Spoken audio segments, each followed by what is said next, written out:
that's the real story here. The real story is the very deep disdain for technological progress. We have an incredible number of car accidents, 6 million accidents a year, 2.5 million injuries a year, 45,000 deaths a year, most of which can be prevented by things that are just basic human stupidity. If you zoom out and you don't take the anecdotal story of the woman trapped under the cruise car, it's an awful story. But that anecdote allows people to heighten their fear and heighten their emotion and create a response to autonomous driving as if that is a cause of a problem. But if you zoom out and you ask the question, dude, 50,000 people a year are dying because of human stupidity that we can just completely take off the streets, it's such a no-brainer. And I think we've heard Peter Thiel and others speak a lot about how the US has lost our appetite for risk. We say that if anyone dies or if any bad thing happens, a new technology should not progress.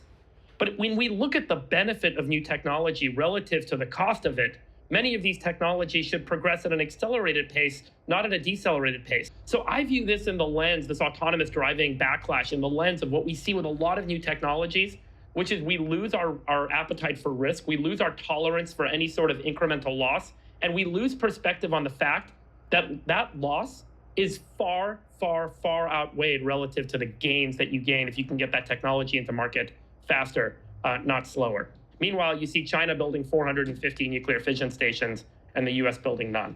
All of this like anti-tech stuff and anti-progress stuff, because you then pick an anecdote and you focus on the anecdote and you miss the bigger fucking picture. SpaceX, some shrapnel got blown into the uninhabited desert lands around Boca Chica, Texas. You're talking about Starship?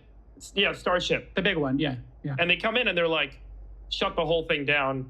You can't have shrapnel flying around. Think about the risk tolerance equation here. So if you delay SpaceX by 6 months to make sure that shrapnel doesn't fly through the desert, that's 6 months longer till humans can perhaps inhabit the moon, go to Mars, do all these extraordinary things. This is what I mean about the lack of tolerance for risk.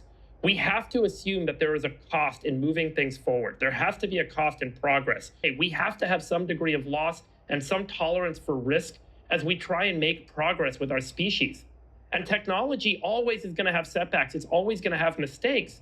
But if the net benefit far outweighs those mistakes, we have to be willing to accept it and get everyone to kind of take a broader perspective on what we're doing. That this isn't just about maintaining status quo and not getting hurt. This is about the great benefits we get from moving things forward. And we've lost that in such a profound way over the last 50 years in Western culture.